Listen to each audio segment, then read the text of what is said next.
सहनावतु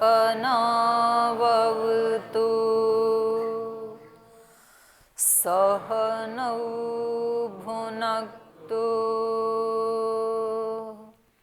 सह वीर्यङ्करवावहै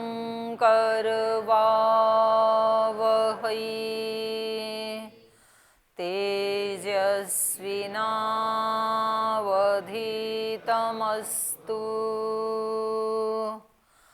मा विद्विषावहै।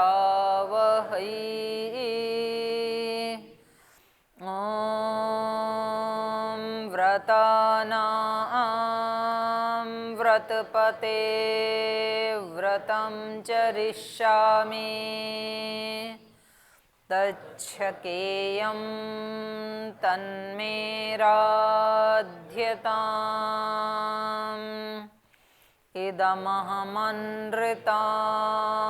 सत्यमुपैमि। ॐ शान्ति शान्ति शान्तिः।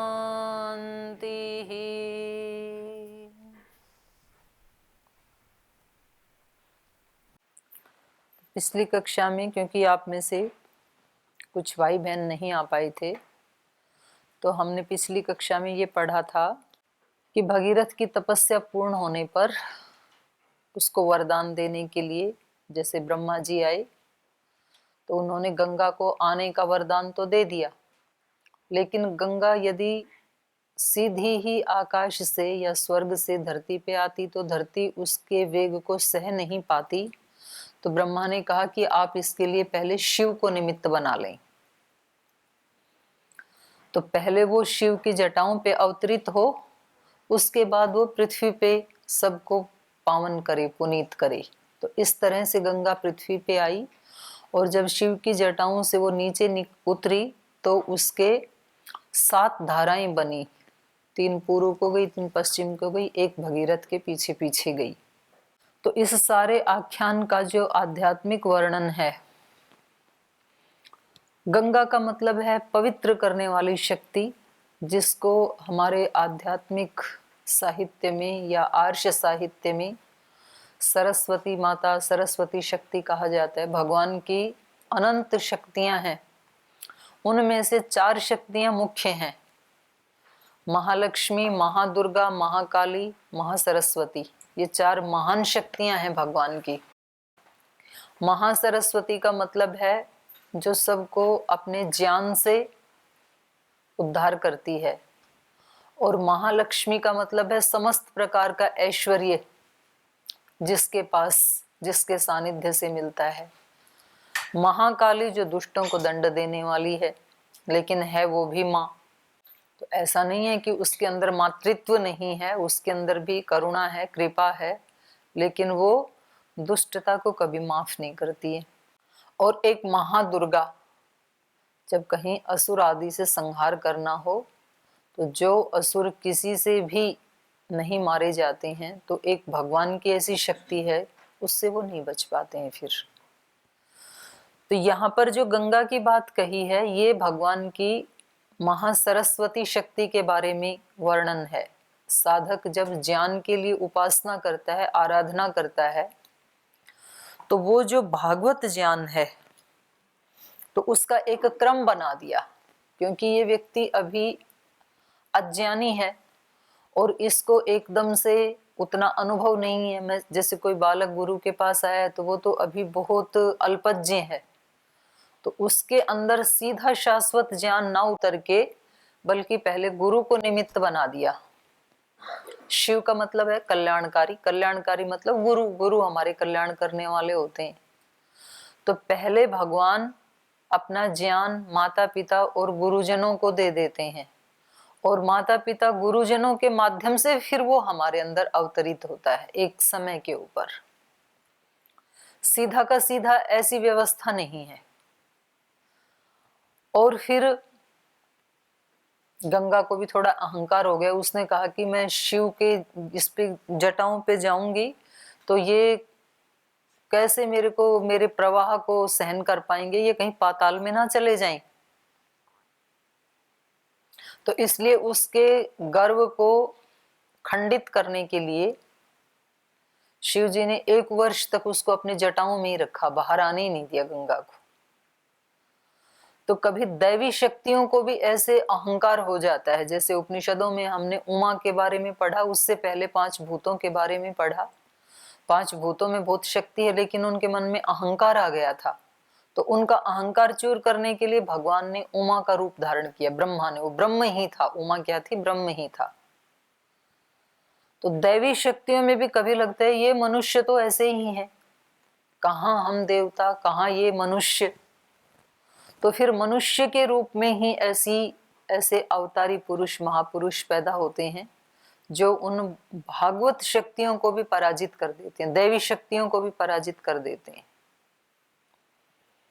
तो जैसे मृत्यु की शक्ति को पराजित किया सावित्री ने, ऐसे बहुत सारे योगी, यति, संत, महात्मा जिन्होंने भगवान की जो भागवत शक्तियां, दैवी शक्तियां हैं, उनको भी नतमस्तक किया अपने तप के, पुरुषार्थ के, सेवा समर्पण के सामने। और उसके बाद गुरुजनों से फिर जो गंगा, जो पवित्रता, जो ज्ञान अवतरित होता है हम शिष्यों के अंदर, उसके भी फिर 7 प्रकार बता दिए। जैसे ही आप आए गुरुकुल में, आपको कुछ बताया गया, कुछ पढ़ाया गया, आज भी हम पढ़ रहे हैं, तो एक एक धारा का अवतरण होता है। पहले ही दिन कोई महायोगी नहीं बनता है, तो इसलिए उसका बताया भाई पहले श्रवण करें, फिर मनन करें, निधिध्यासन करें, फिर व्यवहार में उतारें, उसके बाद जो ज्ञान उत्पन्न होगा, जो आपकी अनुभूति में आएगा, जब आप करने लगेंगे, कुछ त्रुटियां होंगी, फिर आप उसको ठीक करेंगे, और फिर जो आपने सुना है उसके अनुसार आप अपने सारे दोषों का नाश करेंगे, फिर समाधि को प्राप्त करेंगे। फिर समाधि में भी 2-3 कैटेगरी हैं। संप्रज्ञात समाधि लगेगी, फिर संप्रज्ञात में भी 4 भाग हैं, फिर उसके बाद असंप्रज्ञात लगेगी, फिर असंप्रज्ञात के बाद भी बीज बचा हुआ है, उसके बाद लास्ट में निर्बीज समाधि लगेगी, फिर ऋतंभरा प्रज्ञा पैदा होगी, फिर उससे भी वैराग्य हो जाएगा। तद वैराग्यादपि दोष बीज क्षय कैवल्य। तो उसका एक क्रम है। योग दर्शन में तो पूरा अंतिम ज्ञान है, मोक्ष का ज्ञान है, लेकिन वो पहले दिन नहीं मिलेगा कि योग की पुस्तक खोली और आप कैवल्य को प्राप्त हो गए, ऐसा नहीं है। तो ये जो ज्ञान की धाराएं हैं, इनकी तस्य सप्तधा प्रांत भूमि प्रज्ञा, ऐसे बताया महर्षि पतंजलि ने भी। यहाँ भी गंगा की 7 धाराएं बताई। तो बाकी तो सब इधर उधर पूर्व पश्चिम में लोक कल्याण में लग जाती हैं। जैसे जैसे व्यक्ति का ज्ञान बढ़ता है, अंतःकरण की पवित्रता बढ़ती है, आचरण की पवित्रता बढ़ती है, निष्कामता आती है कर्मों में, ये सब कल्याण करते हैं। लेकिन ये लौकिक दृष्टि से, सांसारिक दृष्टि से कल्याण करते हैं पूरी पृथ्वी का। पहले गुरु में ज्ञान आया, गुरु से शिष्य में आया, भूमि के ऊपर उतरा गंगोत्री में 7 धाराओं के रूप में, और फिर 7 धाराओं में से भी एक भगीरथ के पीछे पीछे चल पड़ी। उसने पूरी पृथ्वी का कल्याण कर दिया। जो जो भी वहां पर मृत प्राय पड़े हुए थे, किसी के शाप से शापित होकर के पड़े हुए थे, भस्म जैसे पड़े हुए थे, उन सब में भी फिर प्राण आ जाते हैं, वो भी उठ खड़े होते हैं, और जहां उनको पहुंचना था उस दिव्य धाम को पहुंच जाते हैं वो। तो जब किसी एक सद्गुरु का इस धरती के ऊपर अवतरण होता है, कोई ऐसा, कोई एक महापुरुष, कोई सद्गुरु, समर्थ गुरु भगवान इस सृष्टि में उतारते हैं, उससे फिर वो ज्ञान उसके किसी शिष्य में आता है, फिर उन शिष्यों के माध्यम से वो पूरी पृथ्वी के ऊपर ऐसे ही फैलता जाता है, जैसे आज प्राणायाम का ज्ञान फैल गया पूरी पृथ्वी के ऊपर। और वो फिर जो भी मृत प्राय लोग थे, मुर्दा जैसे लोग थे, उनमें भी नए प्राण दे करके उन सब का भी कल्याण। ऐसे ये विद्या ऐसे ही फलदायिनी होती है। जो हम मंत्र बोल रहे थे, तेजस्विनावधीतमस्तु, ऐसे इसका मतलब है तेजस्वी होना। तो जो भगीरथ ने पुरुषार्थ किया, जो तपस्या की, जो उसका अभिष्ट था कि गंगा को, पतित पावनी गंगा को पृथ्वी के ऊपर उतारना, और वहां से वो उसको कैसे पहाड़ों को काटते हुए, कहीं वो गंगा द्रुततर हो जाती है, कहीं कुटिल हो जाती है, कहीं आयत हो जाती है, कहीं ऊंचाई पे ऊपर चढ़ती है, कहीं ढलान में नीचे जाती है। तो इस प्रकार से टेढ़ी मेढ़ी, ऊंचे नीचे वो ज्ञान अनेक अनेक गतियों को प्राप्त करते हुए फिर अपने लक्ष्य पर पहुंच जाता है, समुद्र में पहुंच जाती है, वो उसका अंतिम लक्ष्य है। और भगीरथ का भी पुरुषार्थ पूरा हो गया, भोग अपवर्ग मिल गया तो आत्मा का पुरुषार्थ पूर्ण हो गया।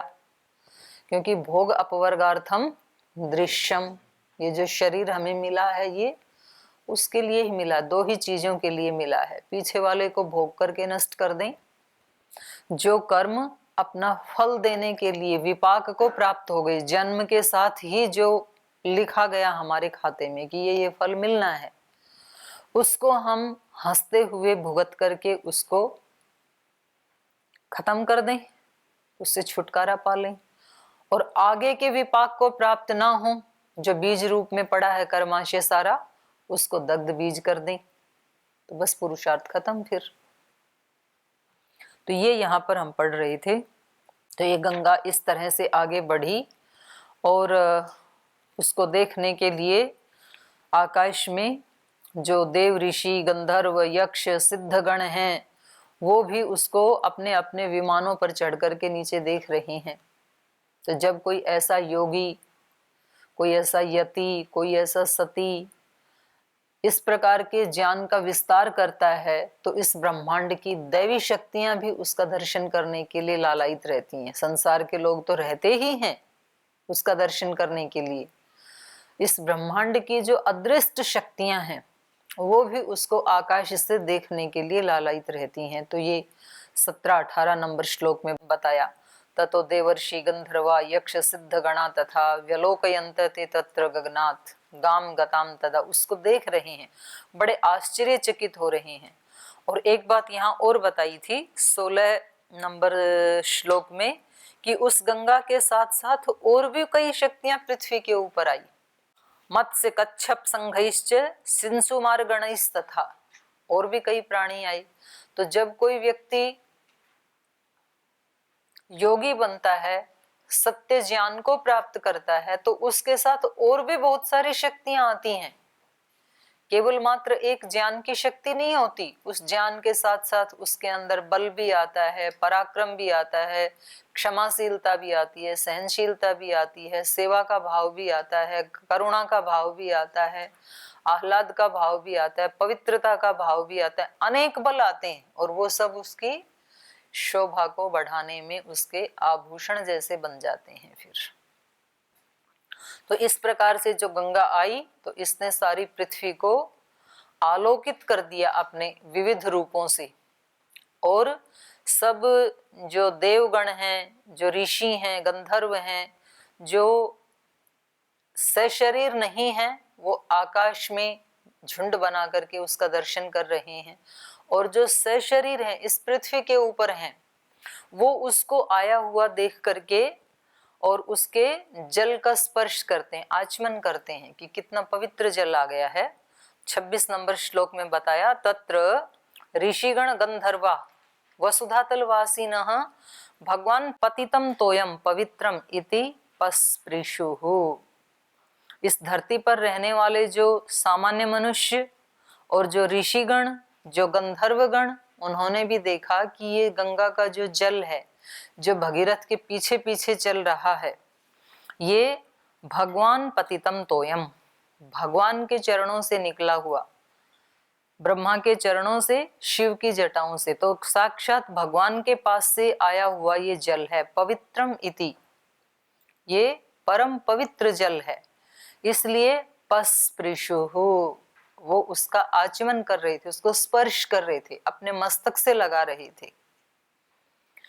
कल भी शाम को श्रद्धेय स्वामी जी महाराज बता रहे थे, एक दिन पहले भी जिस दिन आप गए तब भी बता रहे थे कि ज्ञान सारा ही भगवान का ही है। ऐसा नहीं है कि केवल वेद का ज्ञान ही भागवत ज्ञान, हम ऐसे बोलते हैं ना कि भगवान का ज्ञान है शाश्वत। केवल वेद ज्ञान ही भगवान का ज्ञान नहीं है, जितने भी ज्ञान हैं इस धरती के ऊपर, इस सृष्टि में, वो सब के सब भगवान के ही ज्ञान है। और यदि कोई उसका पाखंड ना करे और सचमुच अगर किसी व्यक्ति में वो ज्ञान अवतरित हुआ है तो सब लोगों को उसकी सुगंध आती है, सब लोगों को उसका जो डिवाइन टच है, वो जो दिव्य वाइब्रेशंस हैं वो सबको स्पर्श करते हैं। तो सब लोग उसकी बात को सुनते हैं और खींचे चले जाते हैं उस जल को स्पर्श करने के लिए। जल का मतलब ज्ञान, जल भी पवित्र करता है और आध्यात्मिक दृष्टि से ज्ञान पवित्र करता है।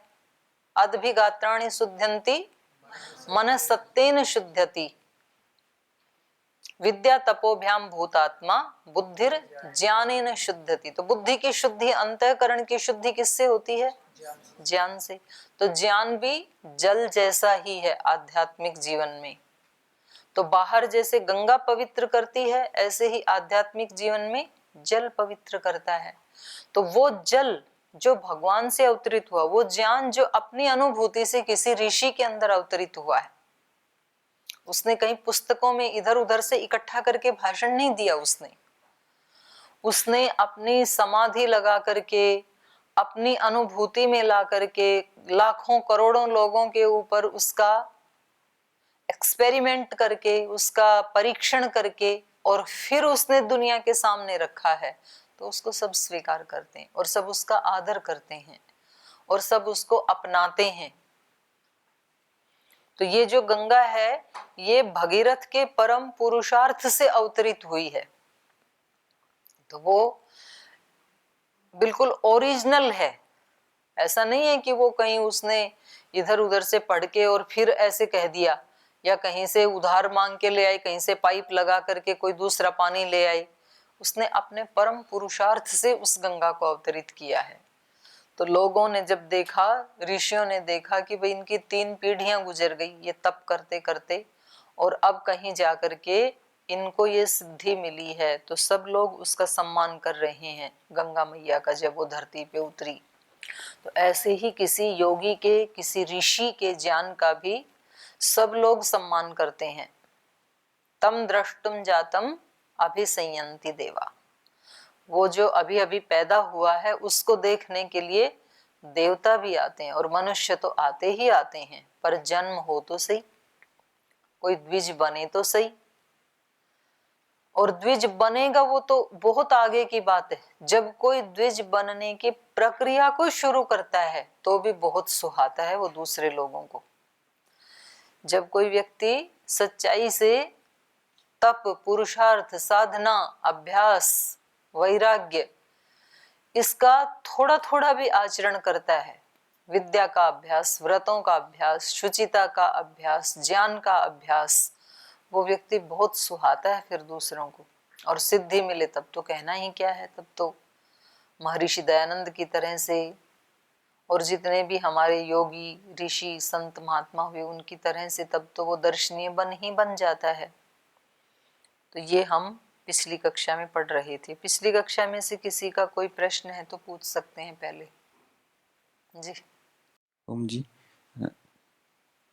हमने कहीं भी पढ़ा कि अध्यात्म में ग्रोथ के लिए हमको अत्यंत पुरुषार्थ और व्यवहार की कुशलता चाहिए। तो ये व्यवहार की कुशलता क्या है ये समझ नहीं आया। ये गीता में जो बताया वो है व्यवहार की कुशलता, योगस्थ कुरु कर्माणि। और वहां पर कहा योग है कर्मसु कौशलम, आपका काम और आपकी अत्यंत श्रद्धापूर्ण की हुई, भक्तिपूर्ण की हुई पूजा दोनों बराबर होनी चाहिए। ये कुशलता है काम करने की। जैसे आप पढ़ाई कर रहे हो और कभी आप ध्यान उपासना में बैठते हो तो दोनों बराबर होने चाहिए जी। हाँ, तो ये फिर आपके पढ़ने की कुशलता मानी जाएगी। पवित्रता, एकाग्रता, श्रद्धा, भक्ति, हर काम में जो जो पूजा में क्या क्या होता है जी, वो सब क्वालिटीज काम में भी आ जाएं, ये काम की कुशलता है जी। मुझे कुछ शब्द थे, इनका अर्थ हमको जानना था। द्विज का अर्थ क्या होता है जी? जिसका दोबारा जन्म हुआ है। एक जन्म तो हो गया माँ के गर्भ से और दूसरा जन्म होता है ज्ञान से जी, उसको द्विज कहते हैं। और विरक्ति क्या होता है? विरक्ति वैराग्य, विगता रक्ति आसक्ति ही यस्य स विरक्त। जिस व्यक्ति से आसक्ति चली गई है, राग चला गया है, उसको विरक्त कहेंगे। विरक्त, जी। और अध्यास क्या होता है? अध्यास जी। निश्चय, निश्चय करना, बुद्धि से निश्चय करते हैं ना हम, जी। हाँ, उसका नाम अध्यास है। जब हमने विवेक चूड़ामणि में पढ़ा था, उसमें आया था हमको संसार से अध्यास हटाना होगा, ऐसा था जी। तो संसार में जो निश्चय बुद्धि है हमारी, जी। ये संसार सदा रहेगा, ये हटाना पड़ेगा। जी। और आत्मनिष्ठ, आत्मा के प्रति निष्ठा, निष्ठा मतलब निश्चयेन स्थिति इति निष्ठा, जी। एक निश्चय करके उसमें स्थित हो जाते हैं। आत्मा का निश्चय किया कि आत्मा है इस शरीर में, और फिर उसको ढूंढने के लिए आप स्थिर हो गए, स्थित हो गए, तो ये आत्मनिष्ठा है, आत्मा के प्रति निष्ठा। इसमें ऐसा मान सकते हैं कि जो आत्मा के गुण है उनमें निष्ठ होना, जैसे आत्मा शांत है। आत्मा में निष्ठा का मतलब आत्मा के गुण ही होते हैं, और आत्मा कोई आकार तो है नहीं। जी। और जी आस्था और श्रद्धा में क्या फर्क हुआ जी? ऐसे ही हैं दोनों, एक ही हैं। कुछ फर्क नहीं है जी? आस्था का मतलब है चारों तरफ से स्थिति, श्रद्धा का मतलब है सत्य में स्थिति। जी। तो भाव एक ही है दोनों का, शाब्दिक अर्थ दोनों के अलग हैं। जी। श्रद्धा तो यही हुई ना जी, जो भी काम सत्य में स्थिति, श्रद्धा। जी। और अपने भी बोला यति और शति, इसका क्या अर्थ हुआ जी? यति, यति मतलब योगी। योगी, और सती, कोई महिला योगी नहीं हो तो उसको सती कहते हैं। जी। शादीशुदा हो जी। तो सती, और जी। बिना शादी के हो तो योगिनी। जी। और जी पिछली कक्षा में आपने बोला था कि अगर कोई इंसान किसी गलत जगह पे जाता है तो वहाँ पे उसको तामसिक होना पड़ेगा, वो सात्विक नहीं रह सकता। और कोई यशाला में जाता है तो अगर वो राजसिक और तामसिक है तो भी उसको सात्विक होना पड़ेगा। अगर कोई जो निश्चय करके आया हो कि वो तामसिक भाव से आया हो तो फिर वो वहाँ पे जरूरी है कि वो यशाला में आके सात्विक हाँ, हो हो ही जाए? जाएगा, वो तो होगा ही, थोड़ा तो होना ही पड़ेगा उसको, जी। क्योंकि वो वाइब्रेशन ऐसे है ना। काजल की कोठरी में कितना भी सयाना जाए, थोड़ी कालिख तो लगा कर ही लाए। जी। तो ठीक है, वहां जो इधर उधर दीवारें काली हैं उससे आप ऐसे बच बच के निकल जाओगे, पर जो वहां कोयले के परमाणु सूक्ष्म डस्ट जो उड़ रही है उससे तो बच नहीं सकते हो। तो चद्दर थोड़ी तो काली होगी ही आपकी। जी। तो यज्ञशाला में जाएंगे तो वहां तो पॉजिटिव वाइब्रेशंस हैं, तो आप कितना भी सोच के जाओ कि मुझे इनकी चीजें घुसानी नहीं दिमाग में, मुझे तो यहाँ राजसिक और तामसिक होके बैठना है, तो भी थोड़ा तो परिवर्तन होगा वहां पर, आप कर नहीं सकते हो। यानी कि परिवर्तन होगा, उसकी मात्रा कम ज्यादा हो सकती है जी। हाँ, वो उसके ऊपर डिपेंड है ना कि वहां का एनर्जी लेवल कितना हाई है और आप वाला कितना लो है या हाई है, जी। उसके ऊपर निर्भर करता है। जी। तो बहुत लोगों ने स्वामी जी के कार्यक्रम इसलिए देखने शुरू किए कि कोई वीक पॉइंट मिले और हम उसको नोट करते जाएं, इन्होंने कब क्या बोला था, और फिर हम इनका विरोध करें। और ऐसे 4-5 साल सुनते रहे और सुनते सुनते भक्त बन गए, उल्टा हो गया। एक रामचंद्र शुक्ल है, मुंबई के बड़े डॉक्टर, MBBS MD, और उनकी बेटी भी डॉक्टर है। ये बहुत पुरानी बात है, लगभग 2010 की 9-10 की बात है। उस समय डॉक्टरों ने बड़ा विरोध किया था, कैसे प्राणायाम से रोग कैसे क्योर हो। आज तो सब कहते हैं कि भाई योग भी करना साथ में, उस समय बहुत जोर से विरोध करते थे। तो उन्होंने दोनों पिता पुत्री ने सुनना शुरू किया कि ये क्या क्या बोलते हैं, कब किस रोग के बारे में बोलते हैं, इसके ऊपर केस ठोकेंगे हम। ऐसे ही बोला उन्होंने, यही भाषा बोली। तो बोल जी हम ऐसे, हमारी कई सारी वो रजिस्टर भर गए, दोनों हम पिता पुत्री लिखते थे, और वो लिख लिख के परिणाम ये हुआ हम उल्टे आपके भक्त बन गए। यहाँ आए, उन्होंने बताया, उसके बाद बहुत सेवा भी की और आज भी कर रहे हैं। तो प्रभाव तो पड़ेगा, जिसका पावरफुल होगा उसका प्रभाव पड़ेगा। आप गलत जगह में जाओगे तो वहां पर नेगेटिविटी पावरफुल है, तो अच्छा भला आदमी भी कुछ ना कुछ प्रसाद लेके ही आएगा। आपकी सात्विकता कम है और अगले व्यक्ति की राजसिकता या तामसिकता ज्यादा है, तो उसके साथ पास जाकर उससे बातचीत करके उसके आसपास रह के इरिटेट होके ही आओगे। झगड़ा यदि नहीं भी किया तो प्रसन्न मन से तो आओगे नहीं, कुछ ना कुछ तो प्रभाव लेके ही आओगे। और आप कितने भी ज्यादा लो एनर्जी वाले हैं और आप यदि डोमेट वाले बड़े स्वामी जी के पास जाओगे, उनका सात्विक एनर्जी बहुत हाई है, तो उनके पास जाओगे तो आप दुखी नहीं आओगे, कम से कम उस दिन के लिए तो आप शांत होके आओगे ही आओगे, प्रभाव पड़े ही पड़ेगा।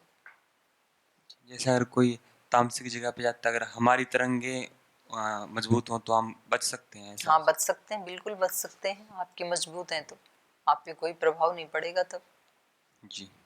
एक वाक्य प्रभाव हमने पड़ेगा, आपको अनुभूति नहीं होगी उसकी।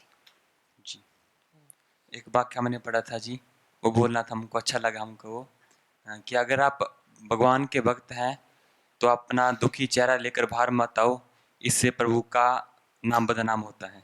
ठीक बात है। जी, धन्यवाद जी। चलिए, तत्र श्रीगण गंधर्वा वसुधा तलवासिनः भगवान् पतितं तोयं पवित्रमिति पस्पृशुः शापात् प्रपतिता ये च गगनात् वसुधातलं कृत्वा तत्राभिषेकं ते बभूवो गतकल्मषाः धूतपापाः पुनस्तेन तोयेनाथ शुभान्विताः पुनराकाशमाविश्य स्वाल्लोकान् प्रतिपेदिरे मुमुदे मुदितो लोकस्तेन तोयेन भास्वता कृताभिषेको गंगायां बभूव गतकल्मषः भगीरथो हि राजर्षिर्दिव्यं स्यन्दनमास्थितः प्रायादग्रे महाराजस्तङ्गङ्गां पृष्ठतोऽन्वगात् देवाः सरिषिगणा सर्वे दैत्य राक्षसाः गन्धर्व यक्ष प्रवराः सकिन्नर महोरगाः सर्पाश्चापसरसो रामा भगीरथ रथानुगाः गंगामन्वगमन् प्रीताः सर्वे जलचराश्च ये। तो इस प्रकार से सब ऋषियों ने, गंधर्वों ने और वसुधा तलवासी लोगों ने गंगा का ये परम पावन पवित्र जल है ऐसा उसको देख करके उसको पस्पृशुः, उसको स्पर्श किया, उसका आचमन किया, अपने माथे से लगाया। आज भी जब कोई व्यक्ति गंगा के किनारे जाते हैं तो पहले उसका जल लेके मस्तक से लगाते हैं, फिर आचमन करते हैं। आज भी वो प्रथा चली हुई है तब से लेकर के अब तक। और कह रहे हैं ये ही लोग नहीं, शापात प्रपतिता ये च, जो शाप के कारण प्रपतिता गिर चुके थे, जिनको शाप लग गया था क्योंकि उन्होंने कोई गलत काम किया तो अच्छे लोगों ने उसको धिक्कारा, तो वो ही शाप होता है। तो जो शापात प्रपतिता, शाप के द्वारा पतन को प्राप्त हो गई थी, ये च गगनात वसुधा तलम, गगन से वसुधा तल पे आ गई थी। कोई व्यक्ति का खूब यश कीर्ति होता है और फिर कोई गलत काम कर दे तो अच्छे लोग उसको धिक्कारते हैं कि मतलब दुनिया ने इतना सम्मान दिया आपको, आपने ये क्या किया, इतने लोगों के विश्वास को तोड़ दिया। तो वो व्यक्ति क्या होगा, फिर गगन से वसुधा पे आ गिरता है।